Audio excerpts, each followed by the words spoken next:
Conan the Barbarian number 20 from Titan Comics gives you a front row seat to a rumble in the jungle when Conan struggles to be free of a snake god's influence. Is it worth the cover price? Let's find out in 3, 2, 1. Welcome back to Comical Opinions. After reading Conan the Barbarian number 20, I have to say it's a refreshing change of pace after be honest, a weak two-parter and a solid actioner, but that didn't really do too much. Jim Zub gets the series back to a familiar footing with a rock-solid and steel-hardened adventure story. You get intense action, a brief nod to one of the Conan films, and we'll talk about that in a minute, and an unexpected yet satisfying ending. Let's talk about the pros and cons, starting with what's great about Conan the Barbarian number 20. Jim Zub's tale of woe could probably be best described as a tale of wow, when Conan is forced to fight a squad of warriors and beasts, all occupying a single body in the form of the shape-changing Zula. Zub's handle on the meaty, macho aspects of the titular character is dead solid perfect, and the unexpected ending elevates a previous and admittedly weaker arc. Switching over to cons, let's talk about what's not great about Conan the Barbarian number 20. In all honesty, nothing. Aside from very, very tiny nitpicks that you'd be hard-pressed to even find, this is a pretty dead solid perfect comic from start to finish. This feels like the comic that we've been reading since issue number 1, and we hope that Jim Zub will keep going for a very long time. Switching over to art, we have Doug Braithwaite back on the title, and he can do no wrong. Conan is forced to fight against a mystic with shape-changing powers, forcing the mighty barbarian to switch tactics and opponents in the fight of his life.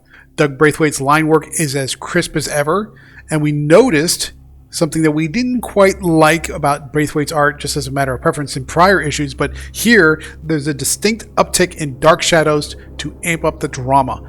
Doug Braithwaite's artwork has always been great. This issue takes it up another notch, and we love it. Alright, if you're still hanging in, let's recap what happened last time before we dig into the plot of the current issue. In Conan the Barbarian number 19, Conan wandered grief-stricken into the jungles of the Black Kingdoms after the death of his one true love, Belit. The issue ends with Conan battling a mystical Black Panther following him through the jungle. But when the battle ends in a stalemate, the beast is revealed to be the famous shaman named Zula. And here's the deal with Conan the Barbarian number 20. Round 2 begins. Conan faces off against Zula, a shaman who is a mortal enemy of Set, the snake god, and anyone who comes from Stygia, which are a group of people that worship Set. Zula, now a panther, lunges.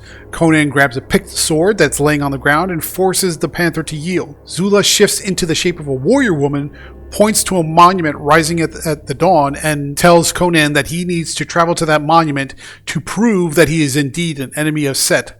If he races to the monument when the sun rises, survives, and faces a last trial, she will declare him an ally. She then transforms into a crow and flies off. When the sun rises, Conan sees the monument and dashes through the jungle, avoiding hippos and snakes and lions and all kinds of deadly traps. He eventually reaches the top of the monument, finds Zula waiting there by a ritual circle. He tells Conan to enter the circle, and he commences with an incantation that is meant to draw out whatever possession of Set is within Conan's body. We find out that a small part of Set's dark magic infected Conan after he was stabbed in the gut by the fangs of the serpent dagger in his adventure with Belit and Tarnasha the thief. Eventually, the demon is drawn out, and through a big battle, the demon is destroyed. Conan is freed, and now Zula and Conan are allies, even though grudgingly so. The issue ends with Tarnasha entering a small town to try and sell the dagger that she stole from Conan and Belit when she left them for dead, but she meets a very bloody and fitting end for her betrayal and backstabbing. Let's take a step back and look at the big picture. We mentioned in the first impressions that there's a little bit of a nod to a Conan film. That is absolutely the case, or at least we think so. When Zula transforms into a warrior woman, that character's shape and the way it's presented and the way it's dressed has a very distinct look about it that gives you the impression it's modeled after the Grace Jones version of Zula from Conan the Destroyer, which was released in 1984. Now, it's possible that the fact that Zula transforms into a woman that kind of looks like the Grace Jones character is a coincidence, and maybe that's the case, but if it is, it's a heck of a coincidence. But if it's not a coincidence, hats off for the nostalgic tip to respect Grace Jones's contribution to the lore. So what are our final thoughts on Conan the Barbarian number 20? It's a fantastic return to form for the series when Conan is forced to deal with demons of his past during a jungle quest. Jim Zub's voice for Conan and reverence for Robert E. Howard's style are in top form, and Doug Braithwaite's art is fantastic and maybe even better than we've seen before. Therefore, Conan the Barbarian number 20 from Titan Comics earns